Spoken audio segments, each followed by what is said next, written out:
Yang Berhormat Datuk Yang Di-Pertua, pertamanya saya ingin merakamkan ucapan terima kasih kepada semua rakan-rakan ahli-ahli yang berhormat yang telah mengambil bahagian dalam perbahasan mengenai rancangan Malaysia yang ke-11.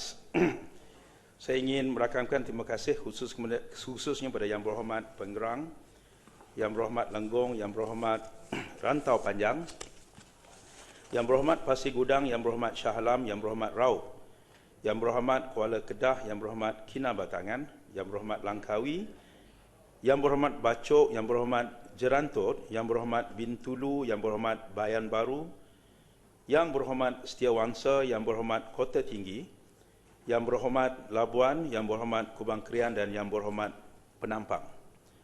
Kesemuanya ada 18 yang berhormat yang telah mengambil bahagian dan sekali lagi saya ucapkan terima kasih.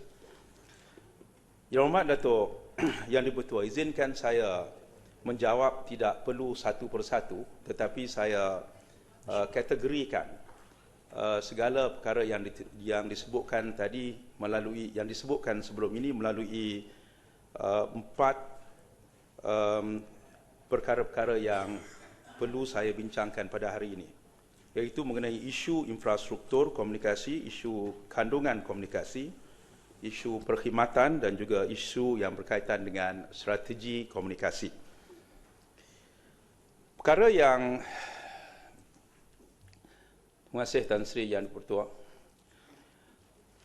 Perkara yang saya kira menjadi suatu tanggungjawab yang berat bagi kami di kementerian, tetapi adalah merupakan suatu yang menjadi keperluan yang disebutkan oleh Yang Amat Berhormat Datuk Seri Perdana Menteri ketika membentangkan rancangan Malaysia yang ke-11, ialah tentang hasrat untuk memberikan kesambungan ataupun connectivity kepada rakyat kita, terutama sekali sambungan jalur lebar, broadband, yang disebutnya ialah untuk membekalkan, untuk memberikan akses kepada rakyat negara kita, akses jalur lebar sepantas 100 megabit per saat kepada penduduk bandar dan 20 megabit per saat bagi penduduk pinggir bandar dan luar bandar. Dengan hasrat sekurang-kurangnya dalam masa rancangan Malaysia ke-11 ini 95% rakyat seluruh negara mendapat akses kepada perkhidmatan jalur lebar sepantas itu. Bagi kami ini adalah merupakan suatu tanggungjawab yang besar, yang berat. Lebih-lebih lagi kerana ia melibatkan pelaburan ataupun perbelanjaan yang cukup besar. Dan ianya lebih besar lagi kerana kalau kita baca dalam dokumen RMK ke-11 bahawa peruntukan kerajaan untuk mencapai matlamat ini adalah sedikit, iaitu sekitar 300 juta ringgit. Betulkan saya kalau silap. Ertinya di sini ialah untuk membekalkan perkhidmatan yang begitu besar, yang meletakkan negara kita standing dengan negara-negara yang maju dan mungkin lebih baik pada setengah-setengah negara maju, tanpa melibatkan peruntukan daripada kerajaan. Sebaliknya, ianya dilihat sebahagian besar daripada peruntukan yang digunakan adalah peruntukan yang datang daripada swasta. Jadi sebab itu, tanggungjawab kerajaan dalam soal ini ialah bagaimana untuk melihat industri dan pihak yang terlibat dalam pembangunan jalur lebar ini adalah merupakan industri yang sihat bagi membolehkan ia melaksanakan tanggungjawab yang diminta oleh pihak kerajaan ini. Ini adalah merupakan suatu tanggungjawab yang besar. Sebab itu, kalau kita lihat daripada perkara-perkara yang sudah disebutkan tadi, ada sebahagian daripada permintaan ahli-ahli yang berhormat adalah sebahagian daripada perancangan yang akan dilaksanakan.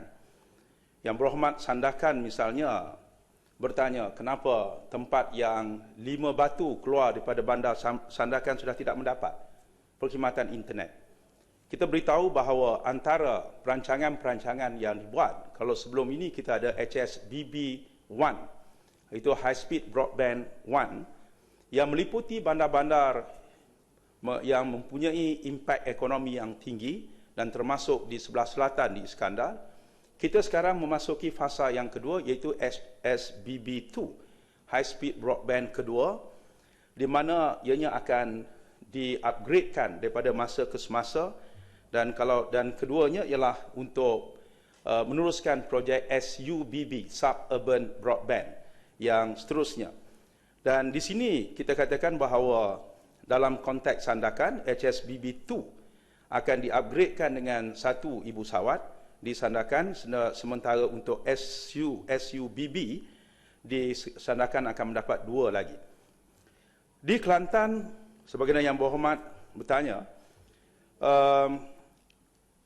perkhidmatan HSBB 2 dan SUBB akan sudah pun mula dilaksanakan pada awal tahun ini dan akan diteruskan lagi selepas ini. Begitu juga di Raub, di Kota Tinggi, 4 ibu sawat baru akan dibina. Di Jerantut, kita memahami antara perkara-perkara yang telah disebutkan oleh YB Jerantut, 1 ibu sawat baru akan ditambah, kemudiannya ianya akan dinaik tarafkan melalui HSBB 2 dan juga SUBB. Di Lenggong, 1 ibu sawat SUBB akan dibina. Di Labuan, HSBB 2 dan SUBB akan dinaik taraf kepada 1 ibu sawat lagi. Sementara di Negeri Sembilan, HSBB 2 akan dinaik taraf mendapat 5 ibu sawat baru dan SUBB akan mendapat 29 ibu sawat baru. Jadi kesemua ini adalah sebahagian daripada penerusan journey ataupun perjalanan kita untuk memastikan rakyat negara kita mendapat perkhidmatan jalur lebar kerana ia adalah sebahagian daripada kehidupan yang diperlukan. Dan kita tahu bahawa kos untuk yang kita hitungkan sebenarnya untuk melaksanakan tanggungjawab yang disebutkan mendapatkan rakyat mendapatkan khidmat, mendapat akses kepada 100 megabit per saat bagi kawasan bandar dan 20 megabit per saat kawasan pinggir bandar dan luar bandar. Dalam perkiraan kita, kesemuanya melibatkan hampir 40 bilion ringgit keseluruhannya. Dan saya sebutkan tadi, pelaburan kerajaan adalah minimum di sini, maka ia melibatkan pihak swasta untuk membuat pelaburan begitu. Misalnya saya sebutkan bahawa untuk memastikan di tempat-tempat luar bandar, 3,000 lagi towers ataupun menara telekomunikasi perlu dibina. Dan untuk pengetahuan yang berhormat, misalnya kos bagi satu tower ataupun satu menara komunikasi mungkin ada yang agak murah, kurang daripada 1 juta, tetapi boleh pergi meningkat sehingga 1.9 juta termasuk kos penyelenggaraan bagi 3 tahun setiap satu-satu menara komunikasi. Bayangkan kalau kita memerlukan 3,000 towers lagi ataupun menara ini, yang melibatkan perbelanjaan kira-kira 6 bilion ringgit. Tetapi apa yang paling penting sekali ialah rangkaian teras yang perlu dibina menggunakan sistem fiber optik dan ia melibatkan perbelanjaan yang tinggi. Jadi sebetulan Menteri Kewangan 2 ada di sini. Kalau disebutkan memerlukan perkhidmatan yang sebegini baik tetapi kurangnya pelaburan daripada kerajaan, ianya melibatkan pelaburan swasta yang tinggi, maka adalah tanggungjawab kita untuk melihat industri telekomunikasi, industri yang melibatkan broadband jalur lebar merupakan industri yang sihat, yang dapat memenuhi tanggungjawab yang dituntut oleh kerajaan dalam rancangan Malaysia yang ke-11 ini. Namun begitu, kita sebutkan juga bahawa tanggungjawab ini bukan sekadar tanggungjawab kerajaan pusat, tanggungjawab industri, tetapi memerlukan kerjasama yang erat dengan kerajaan-kerajaan negeri dan juga pihak berkuasa tempatan. Kerana membina towers ataupun untuk memasang fiber optik yang disebutkan tadi, ia terpaksa melalui negeri-negeri yang memerlukan kelulusan, memerlukan kerjasama. Begitu juga pihak berkuasa tempatan untuk memastikan setiap bangunan, setiap taman-taman perumahan misalnya, sudah mempunyai peraturan-peraturan untuk memastikan ada tempat untuk dibuat ibu sawat, ada tempat untuk dilalui fiber optik, ducting dan sebagainya. Ini adalah sebahagian daripada tanggungjawab yang mesti dipenuhi di peringkat kerajaan negeri dan juga kerajaan tempatan. Perkara yang kedua yang ditanya oleh ahli-ahli yang berhormat ialah berkaitan dengan kandungan komunikasi. Yang berhormat pengerang misalnya begitu concern sekali tentang kalau kita berkata bahawa apa maknanya sekiranya pada 5 tahun yang akan datang menjelang tahun 2020 seluruh negara kita tersambung melalui sistem telekomunikasi dan mendapat perkhidmatan broadband yang baik. Tetapi apa makna infrastruktur yang baik tetapi konten ataupun apa yang disebutkan sebagai kandungan yang melalui infrastruktur ini hanyalah akan dilalui oleh orang lain. Facebook, YouTube dan orang boleh menonton televisyen daripada negara mana pun, menonton konten daripada negara mana pun.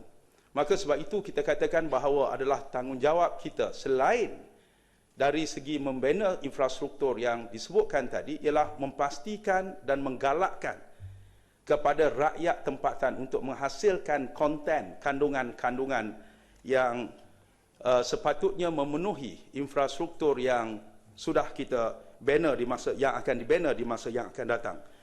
Sebab itu kalau kita lihat bahawa terdapat peranan-peranan yang dimainkan oleh MDEC, antara inisiatifnya Malaysia Animation Creative Content Center, terdapat kita membina suatu galakan dalam membangunkan subsektor gaming. Misalnya orang tahu bahawa konten yang menjadi suatu bisnes yang lukratif ialah gaming, iaitu permainan dan sebagainya yang digunakan dalam dunia cyber pada hari ini. Terdapat banyak dana seperti dana BCI, Bumi Putra Content Industry Creative, dana MAC3, Malaysian Animation Creative Content Center, dan pelbagai lagi. Program CIL, Creative Industry Lifelong Learning. Dan semuanya adalah sebahagian daripada peruntukan-peruntukan dan galakan-galakan yang dibuat oleh kerajaan. Baru-baru ini kita sudah pun memperkenalkan apa yang disebutkan pitching center, supaya anak-anak muda yang mempunyai idea pergi suatu tempat. Ia bertempat di KL Sentral, di mana mudah untuk anak muda pergi ke tempat itu tanpa melalui formality yang biasa digunakan di pejabat-pejabat kerajaan untuk mendapatkan bantuan, khidmat nasihat bagaimana untuk mereka membina ataupun memperkenalkan konten-konten mereka yang akan digunakan melalui infrastruktur yang dibina ini. Tan Sri Yang Dipertua, satu perkara yang ditanya oleh Yang Berhormat daripada Shah Alam, beliau tak ada di sini, tapi perlu saya sebutkan di sini. Dalam penggalakan supaya kita ada infrastruktur tetapi kita mesti mengisi infrastruktur ini, ialah kita memperkenalkan MSC, Multimedia Super Corridor. Ini adalah merupakan satu gagasan yang lama, daripada tahun 96 dahulu, dan sekarang ini sudah ada. Dan apabila Yang Berhormat daripada Shah Alam tanya, dilihat bahawa Cyberjaya tidak dilihat menjadi sebuah bandaraya yang hebat. Perlu yang saya jelaskan sini bahawa Cyberjaya tidak merupakan suatu matlamatnya untuk menjadi bandaraya yang hebat. Ianya pada waktu itu cuba untuk melihat model yang digunakan di Silicon Valley yang dekat dengan San Francisco untuk membina ekosistem. Bagaimana orang menggunakan kemudahan broadband ataupun perkhidmatan jalur lebar itu untuk memudahkan mereka menjalankan perniagaan mereka, menghasilkan konten, menghasilkan perkara-perkara yang boleh mencetuskan pendapatan yang besar kepada rakyat dan negara kita. Dan kalau kita lihat hari ini, ianya bukan dilihat itu hanyalah suatu tempat untuk membina bangunan, tetapi ekosistem yang baik bagi menghasilkan anak tempatan kita menghasilkan. Misalnya aplikasi, misalnya menghasilkan perisian komputer dan pelbagai perkara yang lain. Saya ingin maklumkan di sini, sehingga sekarang ini terdapat 3,632 syarikat yang telah mendapat status MSc yang membawa hasil jualan, revenue mereka lebih pada 275 bilion. Kita mendapat pelaburan di MSc, ini termasuk kepada kita sebutkan Cyber City, di luar daripada Cyberjaya, iaitu ada di Pulau Pinang, ada di Kulim Technology Park, ada di Johor Bahru, dan beberapa tempat yang lain. KL Tower pun termasuk dalam apa yang disebutkan Cyber City ini, di mana pelaburan datang sebanyak 206 bilion. Ekspor yang dihasilkan daripada MSc ini ialah 88.61 bilion. Peluang pekerjaan daripada multimedia super koridor yang kita hasilkan ini ialah sebanyak 147,568 peluang pekerjaan. Kalau Yang Berhormat Shah Alam tak ada di sini, dikatakan ini tak ada guna, tidak ada faedah dan sebagainya. Dia telah memberi peluang pekerjaan kepada sebanyak lebih 147,000 pekerjaan. Ini adalah suatu pencapaian yang sepatutnya kita banggakan dan memberi sumbangan kepada KDNK negara lebih daripada 13 bilion pada tahun 2014. Jadi ini adalah antara perkara yang perlu kita lihat. Cumanya yang perlu kita fahami bahawa satu perkara yang masih kita anggap kurang kalau berbanding dengan hasrat untuk menjadikan MSc ini seperti Silicon Valley. Silicon Valley sudah mempunyai ekosistem yang lebih matang, di mana yang datang melabur bukan lagi kerajaan mereka. Facebook bukan dibina oleh kerajaan, Twitter bukan dibina oleh kerajaan, tetapi adanya venture capital ataupun venture capitalist, orang yang nak melabur, melihat seorang anak muda yang mempunyai bakat, mereka melabur di sana. Di Amerika lebih pada 1,000 venture capitalist. Kita tidak ada sebanyak itu. Jumlahnya kalau dikatakan kurang daripada 100, tapi yang aktifnya saya rasa hanya berapa belas. Dan sebahagian daripada harapan mereka yang mempunyai idea, sebahagian besar daripada kerajaan. Jadi sebab itu kalau orang tanya kenapa kita tidak boleh buat Facebook kita sendiri dan sebagainya. Di Amerika Facebook bukan dibuat oleh kerajaan, tetapi adanya syarikat-syarikat swasta yang ingin melabur kerana dia tahu sekiranya suatu idea itu meletup, ia akan mendapat pulangan yang besar kepada mereka dan sebagainya. Jadi ini adalah antara perkara yang perlu kita fahami dalam soal ini. Tan Sri Yang di-Pertua, saya ingin menyentuh juga tentang beberapa perkara lain di kalangan ahli yang berhormat yang hadir, ialah tentang concern ataupun kecanaan yang berhormat, misalnya daripada Rantau Panjang yang menyebut media kita berada di tahap yang rendah dalam senarai ranking dunia daripada kebebasan media. Sebenarnya pernah saya sebutkan dahulu bahawa senarai ranking kebebasan media yang berdasarkan pada yang disebutkan oleh Reporters Without Borders merupakan sebuah agensi yang membuat ranking mereka tersendiri. Ini satu perkara yang perlu kita lihat bahawa apakah yang dimaksudkan dengan kebebasan media dan apakah mencapai matlamat kebebasan media itu adalah merupakan suatu yang perlu kita menjadikan asas yang penting untuk meletakkan kita sebagai negara yang maju. Sebagai contohnya, ramai yang berhormat di sini melihat Singapura adalah sebagai contoh sebuah negara yang maju. Tetapi ranking mereka jauh rendah daripada Malaysia. Jadi itu bukan sebagai contoh. Ada negara yang rankingnya lebih baik, Timor Leste, sebahagian besar negara-negara di Afrika misalnya dilihat ranking lebih baik. Apakah kita perlu menjadi seperti negara Afrika dan sebagainya. Dan di kalangan negara Islam sendiri, misalnya saya ingin tahu apakah negara Islam yang dianggap mempunyai ranking yang terlalu tinggi dari segi kebebasan media? Saya tidak tahu. Misalnya ada orang mendewakan Turki sebagai contoh negara yang baik, tetapi ranking kebebasan medianya adalah lebih rendah pada kita. Sebab itu kita katakan nak menjadi sebuah negara yang punya ranking kebebasan yang media seperti Sweden, Denmark, seperti Perancis misalnya, apakah sampai tahap misalnya yang berhormat ingin kebebasan kita untuk orang menghina Nabi, membuat kartun Nabi, maka kita akan dapat ranking yang sebegitu tinggi. Jadi sebab itu yang berhormat Rantau Panjang, sekiranya itulah yang hasrat yang berhormat, mungkin kami tidak bersetuju di sini untuk meletakkan negara kita sebagai negara yang mendapat ranking yang tinggi. Pada yang berhormat, misalnya dalam soal pengurusan internet, saya sebutkan tadi, yang berhormat daripada Kinabatangan ada menimbulkan tentang isu yang berkaitan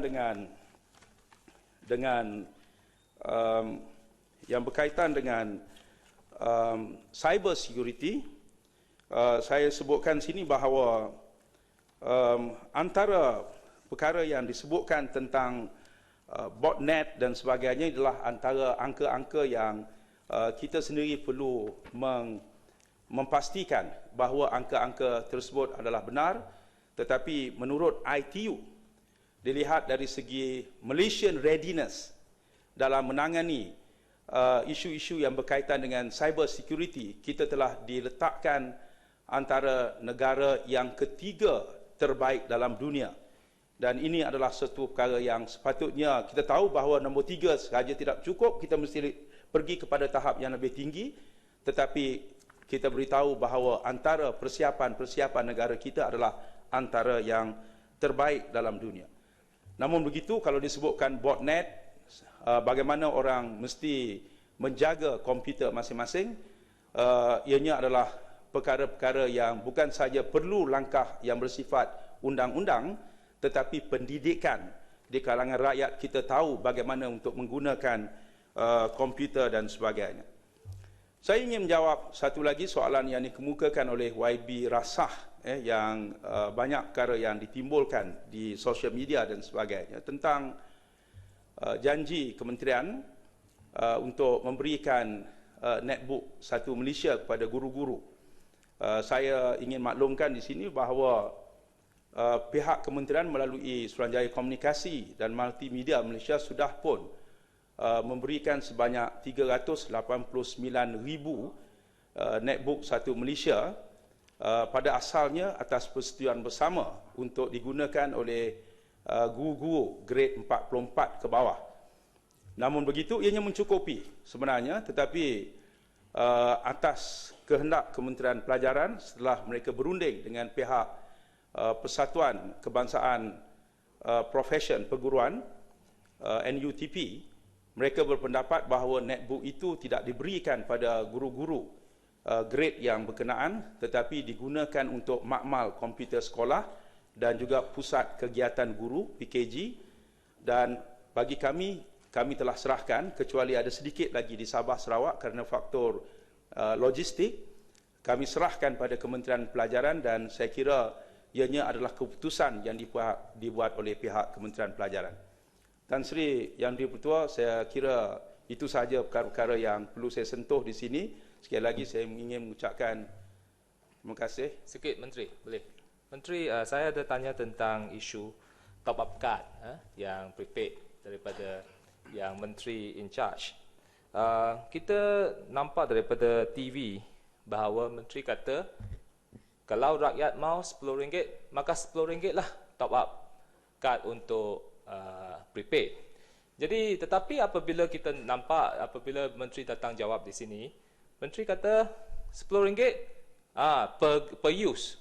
Maka kalau guna semua RM10 itu, maka nilainya RM9.43. Jadi ini isu menjadi masih mereka kena bayar GST.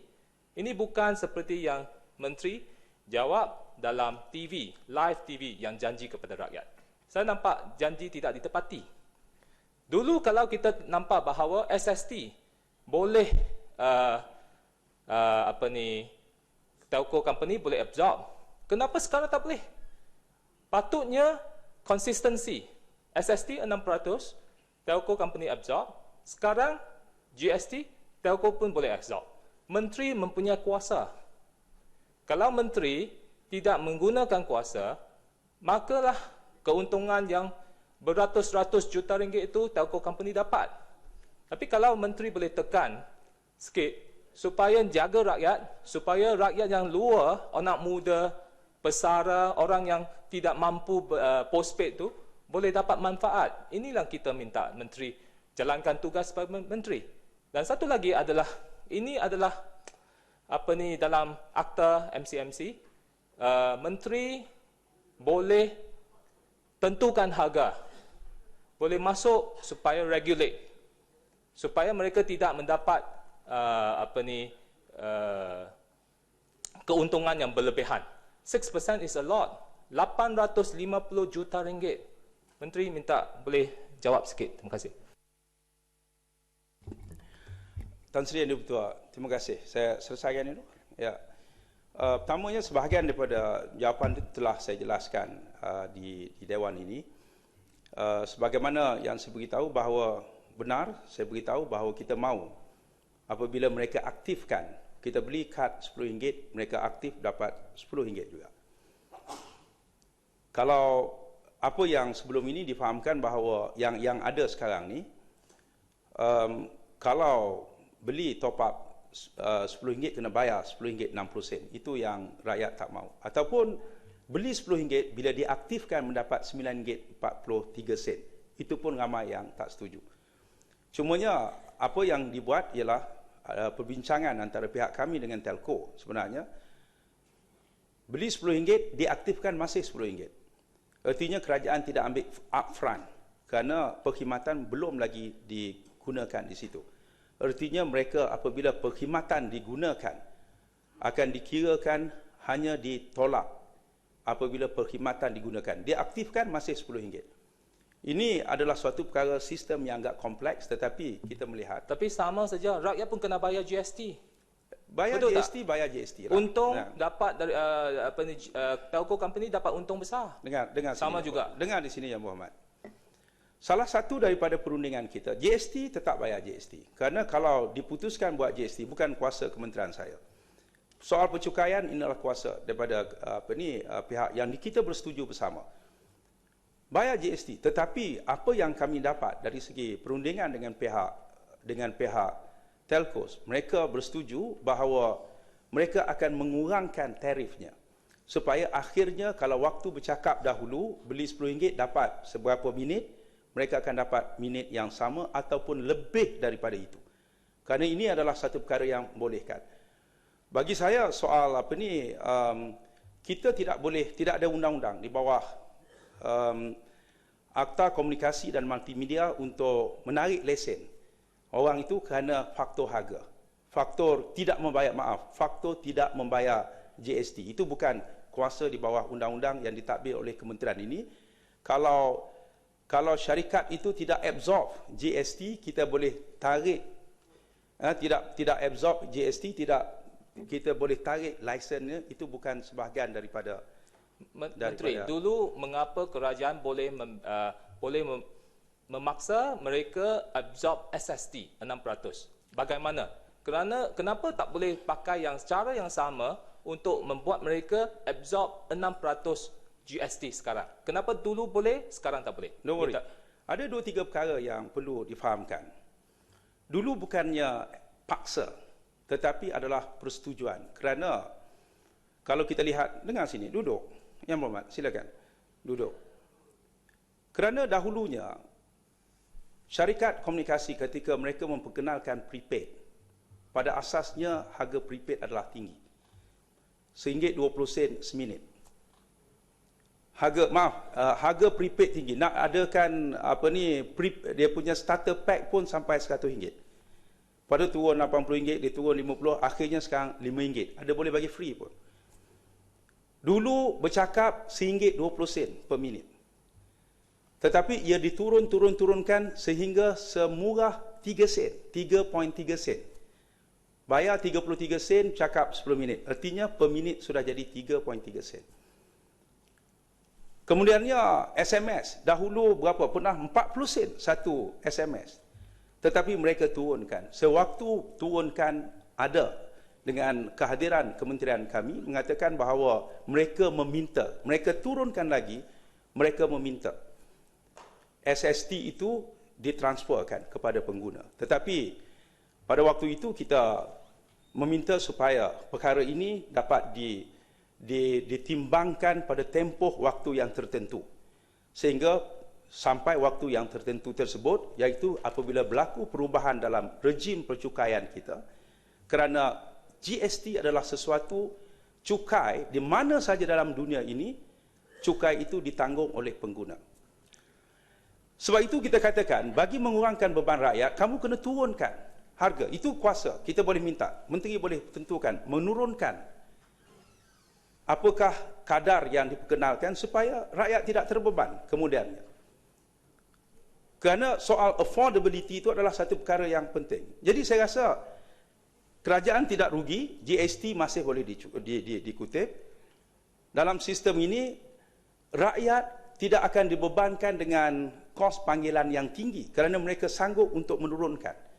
Dan kalau kita lihat beberapa syarikat Selco baru-baru ni seperti Celcom telah mengumumkan beberapa pakej baru mereka untuk menurunkan, dan ini adalah satu perkara yang memungkinkan. Jangan bimbang, kerana kalau mereka mendapat keuntungan, kerajaan akan dapat kembali, boleh dicukai dalam cukai pendapatan mereka dan sebagainya. Ini kita tetap akan mencukai mereka. Menteri, kita kata kalau menteri nak Tan Sri Speaker, terima kasih menteri. Kalau menteri nak betul-betul bantu rakyat, kena menggunakan pengaruh menteri atau kementerian supaya mereka setuju untuk absorb. Itu fundamental kita.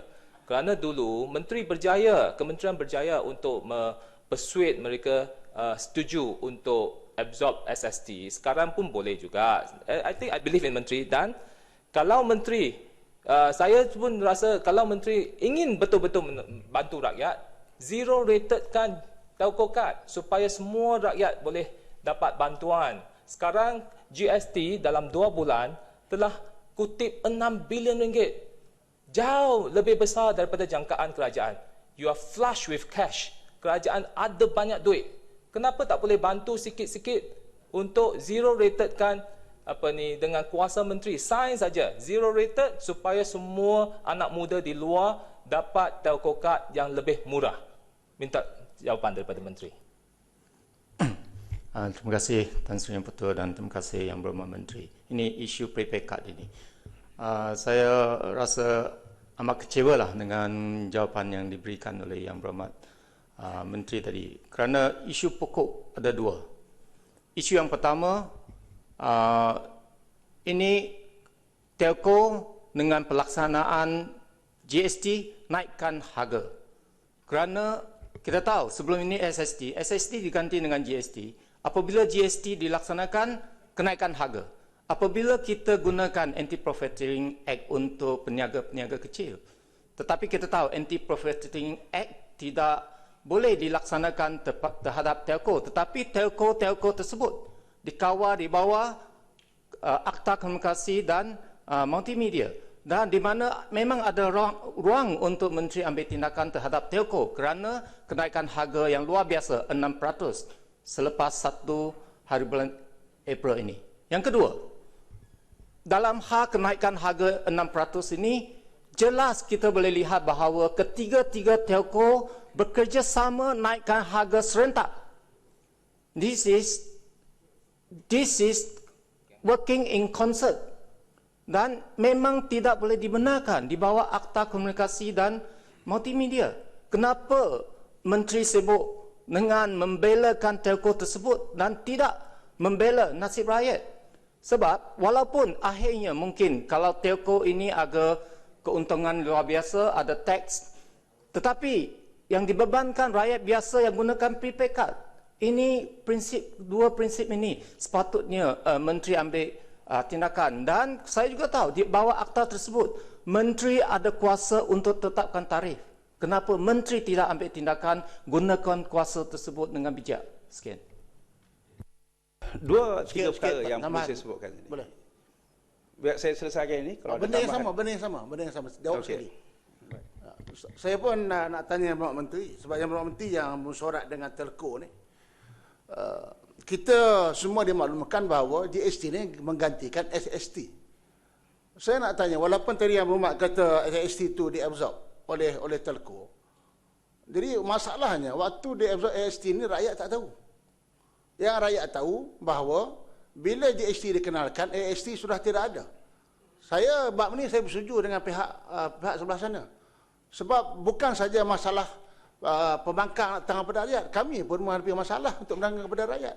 Soalnya hari ini kalau GST ni prinsip menggantikan AST, mengapa GST masih dikenalkan? Jadi ini yang kita sudah terangkan. Saya kata boleh tak boleh telco ni absorb juga GST. Yang boleh, kalau undang-undang ada, memaksa boleh. Tetapi bagi saya, itu bukan dalam kapasiti saya untuk memaksa mana-mana syarikat mengabsorb GST. Misalnya, Maidin pernah kata dia absorb GST. Tapi selepas itu, selepas sebulan, dia tidak absorb lagi. Apakah kita boleh ambil tindakan undang-undang pada dia? Itu tidak ada peruntukan undang-undang memaksa. Kerana dalam dunia, tidak ada suatu peruntukan memaksa mana-mana industri untuk mengabsorb GST. Tetapi ada 2-3 perkara tentang soal mengawal harga. Dulu kementerian pernah mengawal harga. Sampai tak silap saya 2004, kalau tidak silap saya, harga kita kawal. Tetapi selepas kita membuang kawalan harga yang ditentukan oleh kementerian, membenarkan ada free competition, ada persaingan bebas, dan kita lihat bahawa harga semakin turun. Sebab dalam telecommunication industry, kalau kita lihat satu-satunya, kalau kita lihat dalam basket of goods, CPI, Consumer Price Index, satu-satunya industri yang saya boleh katakan bangga, harga semakin turun ialah telecommunication. Sebagaimana yang saya sebutkan tadi. Sebab itu kita katakan bahawa kalau dia tidak absorb GST tetapi dia mengenakan tarif yang lebih rendah, satu masa nanti, saya katakan bahawa call percuma. Apa salahnya? Untuk apa nak ditakskan? Misalnya, satu masa nanti. Dan ini boleh berlaku apabila mereka mendapat pulangan daripada pelaburan mereka dalam teknologi 2G misalnya, ia membolehkan satu masa nanti call SMS percuma. Kerana orang semua berpindah kepada data.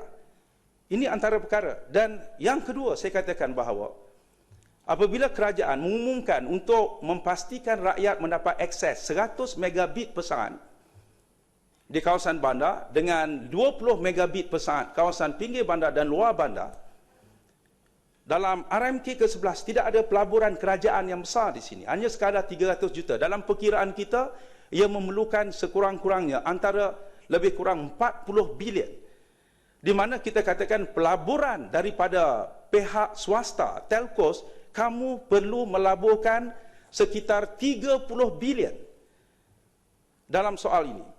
Sebab itu kita katakan bahawa kita mahukan syarikat swasta yang sihat untuk memberikan perkhidmatan yang berkualiti. Apa makna negara kita murah? Sebagai contoh, negara seperti India, antara yang termurah. Average pengguna 80%, dia bayar bil lebih kurang $5 saja, RM5, $2 sebulan. Tetapi perkhidmatannya ada lain, tapi tak boleh call. Kerana pihak telco perlu melabur, perlu memperbanyakkan towernya, membanyakkan BTS-nya, membanyakkan backhaul-nya, membanyakkan perkara-perkara lain yang diperlukan, kosnya tinggi. Kita mahu mereka melabur kembali untuk memberikan perkhidmatan yang baik. Menteri, itu yang kita mahu. Menteri, ya. Saya nampak Menteri lebih ingin mempertahankan syarikat-syarikat telco daripada mempertahankan rakyat di luar. Rakyat di luar yang memilih menteri jadi ahli Dewan Rakyat untuk mempertahankan hak mereka. Sekarang kita nampak bahawa... Terima kasih Tan Sri. Minta maaf Tan Sri. Dan terima kasih Speaker. Duduk yang berhormat. Tan Sri nak bertuah. Belum saya, yang berhormat Menteri, belum saya. Yang berhormat saya memerhatikan perbahasan ini. Menteri berulang kali kata bahawa dia tidak boleh memaksa ahli yang berhormat yang berkenan yang lain mengatakan bahawa ada kuasa. Berbenah jawapan telah dikasih. Sudahlah di situ. Teruskan. Tan Sri, saya juga pertahankan untuk rakyat. Saya tidak mahu, Tan Sri, rakyat membayar. Ada bar 3G, ada bar 4G. Tetapi rakyat tidak dapat membuat panggilan kerana infrastrukturnya tidak cukup. Bagi saya, untuk mempertahankan rakyat mesti dilihat daripada dua perkara. Satunya daripada affordability, kemampuan. Kalau orang kata sekarang ni rakyat tidak ada berkemampuan memiliki telefon mudah alih, saya rasa itu tidak benar.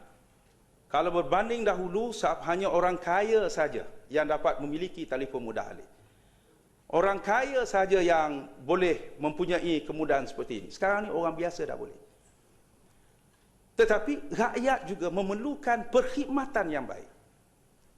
Saya pergi ke kawasan Felda misalnya, ada tempat yang sepatut tidak ada 2G. Orang kata, anak saya tak nak balik ke kampung kerana tidak ada internet, tak boleh WhatsApp, tak boleh nak buat Facebook. Murah tetapi tidak ada. Dan kita katakan bahawa sekarang saya boleh paksa syarikat-syarikat komunikasi, pastikan kamu invest, banner menara komunikasi di sini, membina BTS kamu sini untuk memastikan setiap rakyat. Saya tidak membela mereka. Itu di bawah kuasa kementerian saya. Untuk memastikan perkhidmatan. Tak boleh kami denda kamu. Itu kuasa kami. Di bawah kementerian ini untuk memastikan perkhidmatan yang baik. Berapa ramai di kalangan kita marah akhirnya, apa guna kita beli kad murah apa, perkhidmatannya tidak baik. Kita memerlukan perkhidmatan yang baik dalam soal ini. Affordability satu hal. Tetapi perkhidmatan yang betul, yang baik, memberikan pengalaman yang baik, ini kita akan memastikan mereka melakukannya. Ini tanggungjawab saya untuk rakyat juga. Terima kasih Tan Sri Yang Di-Pertua dan terima kasih pada semua. Ada lagi? Yang Berhormat Menteri. Tan Sri Speaker. Terima kasih Tan Sri Speaker. Terima kasih kepada Yang Berhormat Menteri. Yang Berhormat Menteri, mengenai netbook Satu Malaysia. Ya, saya memetik satu kenyataan Yang Berhormat Menteri pada 15 hari bulan Mei 2014. Ini adalah hadiah Hari Guru kami untuk guru-guru seluruh negara. Guru tunggak kemajuan negara. Selamat Hari Guru. Jadi Yang Berhormat Menteri, seperti apa yang dikatakan oleh Yang Berhormat Menteri, jumlah 400,000 netbook Satu Malaysia akan diberikan ya sebagai hadiah, sebagai tanda penghargaan kepada seluruh warga guru di negara kita. Cuma masalahnya, ya saya amat menghargai tadi jawapan daripada Yang Berhormat Menteri tadi. Cuma saya berharap jikalau ada perbincangan di antara Kementerian Pendidikan dan juga NUDP, saya memang amat berharap kalau boleh Yang Berhormat Menteri boleh membuat satu pengumuman yang rasmi dan mengumumkan keadaan yang sebegini kepada seluruh warga guru agar mereka boleh faham mengapa mereka tidak menerima netbook Satu Malaysia yang dijanjikan. Dan sebenarnya hari tersebut saya juga ingin menanya soalan kepada masa tu Timbalan Perdana Menteri juga mengenai isu netbook Satu Malaysia, sebab saya mempunyai satu persoalanan di mana tadi Yang Berhormat Menteri ada sebut sebanyak 389,000 netbook Satu Malaysia telah pun diagihkan kepada Kementerian Pendidikan. Tetapi jawapan yang saya terima daripada Kementerian Pendidikan, saya diberitahu bahawa ada sejumlah 121,000 netbook Satu Malaysia disimpan sebagai stok gantian. Jadi itu adalah soalan yang saya timbul dan saya ingin penjelasan daripada mungkin pihak Kementerian Yang Berhormat ataupun daripada Kementerian Pendidikan. Terima kasih. Yang Berhormat Menteri, Gopeng, sebelum beralih daripada pekat tu, Tan Sri Yang Di-Pertua dan Yang Berhormat Menteri, tadi isu pokok sama ada menteri ada kuasa ke tidak ada kuasa. Saya cuma nak rujuk kepada Akta Komunikasi dan Multimedia Fasa 199 yang berkata di bawah penetapan kadar oleh menteri. Walau apapun Seksyen 197, menteri boleh atas syur Suruhanjaya campur tangan secara bebas atau dengan kerap dalam menentukan dan menetapkan kadar bagi mana-mana kemudahan atau perkhidmatan bersaing yang diberikan oleh seseorang pemberi yang disebut dalam subsection 1971 atas sebab yang wajar atau sebagaimana yang dikendaki demi kepentingan awam. Jadi fasa tersebut memang beri kuasa kepada menteri untuk menetapkan kadar untuk prepaid card, untuk broadband, untuk kadar yang lain. Jadi itulah yang saya nak sebutkan tu. Memang ada kuasa diperuntukkan. Tan Sri Yang Bertuah, saya jawab sekali lagi. Memang ada. Tetapi pernah dibuat. Kalau tidak silap 2004 untuk menentukan kadar. Kadar, ya, bukannya menentukan dia bayar cukai tak bayar cukai. Itu dua perkara yang berbeza. Cukai perlu dibayar. Kita bukan ada kuasa untuk mengatakan kamu kena absorb cukai ini, itu bukan. Tetapi kadar ada kuasa. Dahulu pada waktu itu kita menjangkakan kadar yang dikenakan pada waktu itu sudah murah. Dianggap yang terbaik untuk rakyat. Misalnya dulu pernah kata kadar dia mula perkenalkan RM1.20 atau RM2.40 kalau tidak silap saya dalam soal ini. Itu dianggap murah lah. Tetapi dengan perubahan teknologi, dia boleh menjadi lebih murah lagi. Lebih murah daripada kadar yang dikenakan oleh kerajaan. Takkan kita kata dia tak boleh murah. Kerana kerajaan sudah mengenakan apa disebutkan floor price. Kerana dalam dunia teknologi sekarang, sekiranya mereka menemui teknologi baru yang menjadikan lebih murah, apa salahnya? Sebab itu selepas kerajaan melepaskan apa yang disebutkan floor price, tahun 2004 yang disebutkan tadi, harga makin turun melalui pertandingan bebas. Sebab itu saya berani kata sekarang ni tanggungjawab kamu ialah menurunkan lagi harga secara pertandingan, tidak terkejut satu masa nanti, bukan sekarang. Kerana ada negara yang dibuat akhirnya call adalah percuma. Kerana sekarang ni, ya call ada percuma. Apakah kita nak lebih murah lagi? Voice adalah percuma. SMS boleh percuma. Kerana mereka terpaksa berhadapan. Misalnya, ada aplikasi WhatsApp misalnya, sudah dimasukkan dalam aplikasinya membuat panggilan. Mereka terpaksa bersaing dengan mereka. Dan ianya akan menjadi lebih murah lagi. Dan ini kita boleh minta.